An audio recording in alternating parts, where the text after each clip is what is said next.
जितनी हम करते पे इतनी झुर्रियां क्यों हैं मौला, इतना चेहरा ऐसे लग रहा है जैसे बीमार हो। इमाम ने फरमाया कि मेरे चाहने वालों के गुनाहों ने मुझे बीमार कर दिया है, मेरी कमर को तोड़ दिया है।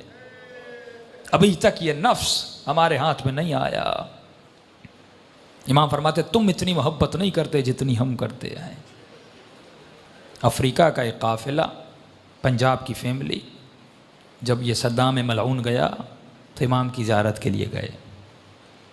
फरमाते हैं चेकिंग पोस्ट इस बहुत ज़्यादा थी, काफ़िले को बार बार रोका जाता था, इनकी गाड़ी को चेकिंग होती थी। इस खातून का एक 7 साल का बेटा था। पुलिस वालों ने कहा आप चेकिंग करवाएं, आपका बेटा गाड़ी में सो रहा है, सोता रहे। बेटा सोता रहा। यह खातून चेकिंग करवा के वापस आई, बेटा सो रहा था। जाकर इनकी गाड़ी नजफ़ पहुंची। कहती जब बेटे को उठाना चाहा तो बेटा उठ नहीं रहा था। फौरी हॉस्पिटल ले गए, हार्ट बीट चेक की, ये बच्चा मर चुका। इसकी माँ बहुत रोई, एक ही बेटा। जनाजा हुआ, नमाज हुई, इसको जाकर वादी सलाम में दफन कर दिया। अब घर वालों ने इसकी माँ को कहा भाई चलो मौला अली की ज़ियारत को। कहा मैं नहीं जाऊँगी, मेरा बेटा छिन गया। होता है ना, कभी ज़ियारत पे जाएं, जिनके बच्चे सिख्त हो जाते हैं, मर जाते हैं, नाराज़ हो जाते हैं अहले बैत से, छिन लिया। जब छठे इमाम का बेटा जनाब इस्माइल बीमार था तो मौला का सहाबी कहता मैंने इमाम को बहुत परेशान देखा, घर से आ रहे हैं जा रहे हैं। थोड़ी देर के बाद इमाम बाहर आए, चेहरे पे इत्मीनान और एक ही जुमला था इन्ना लिल्लाह व इन्ना इलैहि राजिऊन। मैंने कहा मौला जब जिंदा था परेशान, अब चला गया इतना इत्मीनान। इमाम ने कहा जब हमारे बच्चे बीमार होते हैं, जब जिंदा हैं, हम पूरी कोशिश करते हैं कि उनकी सेहत और सलामती आ जाए, दवाई डॉक्टर, लेकिन जब खुदा ले लेता है, उसकी अमानत थी, जिस पे वो राज़ी उस पे हम राज़ी हो जाते हैं। फिर हम परेशानी ज़बज़बा उसका शिकार नहीं होते। ये खातून मौला अली की ज़ियारत पे नहीं गई, कहा मेरा बेटा इमाम ने छीन लिया, मैं नहीं जाऊँगी। काफिला चला करबला, सारा काफिला इमाम हुसैन की ज़ियारत को गया। इस खातून ने कहा मैं नहीं जाऊँगी, मेरा बेटा हुसैन ने छीन लिया, मैं क्यों जाऊँ, एक ही तो बेटा था, मैं ज़ियारत करने के लिए आई थी, मौला ने कुछ दिया नहीं, ऊपर से मेरी औलाद मुझसे छीन ली, नहीं गई।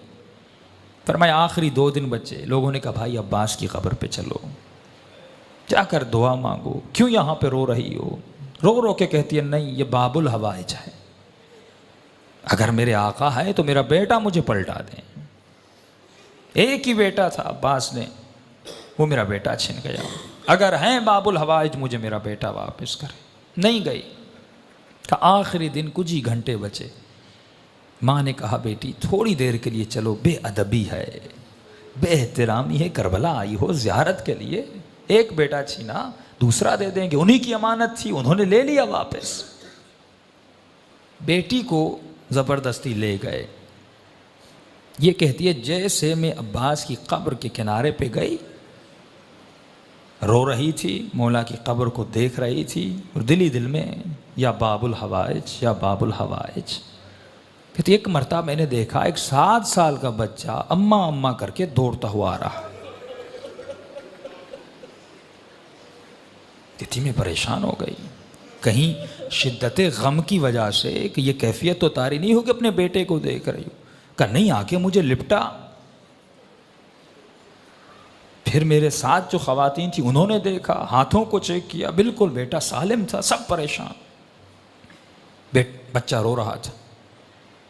बच्चे से पूछने लगे भाई कहाँ थे, कहाँ से आ रहे हो। कहा मैं गाड़ी में सो रहा था, जब आँख खुली तो मैंने खुद को लोगों की भीड़ में पाया। मैं रो रो के अम्मा अम्मा करके रो रहा था। छोटा सा बच्चा, 7 साल का मासूम बच्चा। कहते रोते रोते मैंने दूर से देखा एक घोड़े सवार है, उसके साथ एक जवान है, वो दोनों आ रहे हैं। मुझसे पूछा बेटे किसकी तलाश में हो। कहा मेरी अम्मा गुम हो गई। उस घोड़े सवार ने मुझे कहा कि बेटे तू घोड़े पे सवार हो जा। ये बच्चा कहता है कि मैंने अपने बचपने में कहा कि अंकल मुझे हाथ दें, मैं घोड़े पे बैठ जाऊं। का घोड़े सवार ने कहा मेरे हाथ नहीं हैं, मेरे हाथ कटे हुए हैं।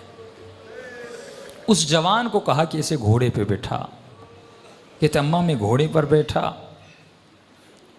उस घोड़े सवार के साथ आया, यहाँ तक कि ज़री तक आए। उसने मुझे कहा बेटे यहीं पे खड़े हो जाओ, तुम्हारी अम्मा तुझे मिल जाएगी। जब अम्मा तुम्हारी तुम्हें मिले तो मेरा एक पैगाम दे देना। का कौन सा पैगाम? का अपनी अम्मा को कहना कि हमसे नाराज मत हुआ करें।